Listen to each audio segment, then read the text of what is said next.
नवी मुंबईमध्ये साहिल देवीदास चौगुले जो भाजपा शिवसेना मिळून जे काही महानगरपालिकेमध्ये सत्ता बनवली आहे त्याच्यामधला हा स्वीकृत नगरसेवक आहे. स्वीकृत नगरसेवक इतका विकृत कसा असू शकतो हा पहिला एक प्रश्नचिन्ह आहे. ज्या पद्धतीने आपली वासना हवस या मुलीवर त्यांनी काढली आणि प्रत्येक वेळेला ब्लॅकमेलिंग करून तिला चिट करून तिच्यावर अत्याचार करत राहिला. कुटुंब वत्सल ही मुलगी, त्याच्यामध्ये ह्यांना कुठलाही जाती धर्माचा काही फरक नाही पडत. फक्त मुलींचं शोषण करणं आणि त्या मुलीला देशोधडीला लावणं. आज मुलीचा संसार तुटलाय, एक बाळ तिच्या पदरात आहे. ते बाळ घेऊन नवरा निघून गेलाय कारण त्या नवऱ्याला मारतोड झाली. म्हणजे जेणेकरून इकडे तुम्ही लाडली बहीण इतका त्याचा गवगवा करता. माझं तुमच्या माध्यमातून मत आहे, ही केस आम्ही शिंदे साहेबांसमोर जातो, एकनाथ शिंदे साहेबांच्या समोर आम्ही जातो, आम्हाला वेळ द्या, आम्ही येऊन सांगतो, निर्णय द्या आम्हाला तुम्ही. जर तुमच्या पार्टीत आहे म्हणून जर त्याला जामीन मिळणार असेल, एक तर पोलीस, नवी मुंबईची पोलीस, जो कुठचं पोलीस स्टेशन रबाळा, असं पण ते पोलीस स्टेशन थोडंफार वेगवेगळ्या गोष्टींनी बदनाम आहे. आणि त्याच्यामध्ये काम करणारे जे नावं आहेत ज्या मुलींच्या मी ऐकली आहे, सावंत वगैरे, आयवो वगैरे, एसीपी पर्यंत, सीपी पर्यंत हे चालतं. आणि तुमच्या घरात मुलीबाळी नाहीये म्हणजे संरक्षण करताच जर आमचा हत्यार होत असेल तर खाकी वर्दीवर आम्ही कसा विश्वास ठेवायचा. म्हणजे कुंपण घालतो शेत राखण्यासाठी, मेला कुंपणात जाऊन शेत खात आहे तर काय त्या शेताची अवस्था असेल. म्हणजे नागरिकांनी न्याय व्यवस्थेवर विश्वास ठेवला पाहिजे, तो हो ठेवला पाहिजे. नागरिकांनी पोलीस व्यवस्थेवर विश्वास ठेवला पाहिजे, हो ठेवला पाहिजे.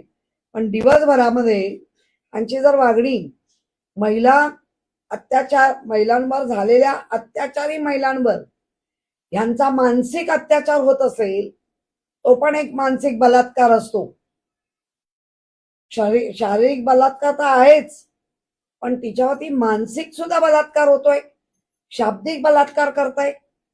म्हणजे आता त्या बलात्कार शब्दाला लाज वाटेल असं जर या शिंदे मधल्या असलेल्या लोकांचं वर्तन असेल, मला वाटतं हे घराणं सगळ्या प्रकाराने ते गाजलेलं आहे. हे काय पहिल्यांदाच होत असं नाही. धाडसी मुलगी आहे म्हणायचं, नाही तर बऱ्याच घाबरून मुलींनी जीव दिलेत किंवा पुढे आले नाहीयेत. आणि हिने धाडसांचं पाऊल टाकलंय. त्यामुळे समाज म्हणून आणि आमचा बाळासाहेब ठाकरेंचा पक्ष आहे, आम्ही बाळासाहेबांना कायम छत्रपती शिवाजी महाराजांची जी वागणूक होती ती वागणूक आम्ही आमच्या पक्षात कायम पाहत आलोय. हैवानांना पक्षात जागा नाही, आणि जर हैवान कोण झाले तर त्याला तिथल्या तिथे ठेचले पण आहे. त्यामुळे मला असं वाटतं आपण ह्याचा पाठपुरावा केला पाहिजे. जो कोण आयवो त्यांना बदललं पाहिजे. सावंत नावाच्या पोलिसांचं पण आलंय, नाव आलंय. त्याच्यानंतर यांचे एसीपी कोण आहे, राहुल दत्त. मला वाटतं आपणही त्यांना जाऊन भेटू. ही तुमची खाकी वर्दीचा खाके आहे का? खाकी वर्दी फक्त नावाला घालता, यामुळे खाकी वर्दी बदनाम होते. घडलेला प्रकार नवी मुंबईत असेल पण अख्ख्या महाराष्ट्रात खाकी वर्दी हे लोक बदनाम करतायत. तर यांच्यावरती गृहमंत्री, माननीय मुख्यमंत्री कारवाई करणार आहेत की नाही? आणि ही केस आता त्याला जामीन मिमीन देण्याच्या ते भानगडीत आहेत. आणि ते जामीन पैसे खाऊन जर ते काय खाली रिपोर्ट करते, आणि मला माहिती ना ती बिल्डिंग कशी आहे, वरती त्याला सोडण्याचे प्रयोग चालू आहेत. मग कसा वचक मिळणार? आणि जे कोणी अधिकारी ज्यांना कोणाला फ्लॅट दिलाय 2 BHK 3 BHK, पुरावे आहेत. वरवर बोलत नाहीये ती लोक, पुरावे. त्यात 2-3 BHK तरी तुमची मुलगी बायको सुरक्षित राहणार आहेत का? ज्यांच्या अंडर तुम्ही हे सगळं करताय तर ते तुमच्या घरात घुसायला वेळ लावतील का? तुमचा खाकी वर्गाचा जर खाक्या नसेल तर जनता कशी सुरक्षित असेल? आणि याच्यासाठी 3-3 म्हणजे 2 उपमुख्यमंत्री आणि त्याच्यात सुनेत्रा वहिनी, आम्ही त्यांनाही भेटू. महिलांचं हे समजून घ्या. ज्या पक्षात आहे गुट मध्ये शिंदे, त्यांनाही भेटू. उपमुख्यमंत्री आहात आणि मंत्री मुख्यमंत्री देवेंद्र फडणवीसजी, गृह खातं तुमच्याकडे, गृह खातं शेण खातं आहे. त्याच्या वरिष्ठ हे पोलीस येतात ना गृह खात्याच्या अंडर, ते लोक शेण खात आहेत. त्यांना कायद्याने वटणीवर आणायला नको का? कायद्याने आम्ही काही रील बघतो, हल्ली लोकांचे पेशन्स संपत चालले, खाकी वर्दीवर हात उचलायला लागले. का? असे वर्दीतले राक्षस आहेत म्हणून उचलतायत पब्लिक. काय पब्लिकचा दोष असतो मग? त्यामुळे तुमच्या माध्यमातून आज आम्ही सांगतो की हे आज काहीतरी त्यांचं आहे. तर एकनाथ शिंदेचे इथे खासदार कोणतरी येऊन बरळून गेले. तुम्हाला पण आता सुनबाई आहेत, तुम्हाला मुलगी आहे, असे राक्षस सगळीकडे फिरत असतात. जरा ओळखा, ही धोक्याच्या घंटा ओळखा. हे आपल्या घरामध्ये आणि तुम्ही सांगताय की 10 लाख 15 लाख, म्हणजे तुम्ही या महाराष्ट्राच्या महिला, मुंबईतल्या महिला नवी त्याच्यावर नेऊन बसवताय का? म्हणजे सरळ मार्गाने महिलांनी जगायचंच नाही. 1500 रुपये फेकणार थोबाडावर आणि अशा इज्जती घेणार तर जाग येणार आहे की नाही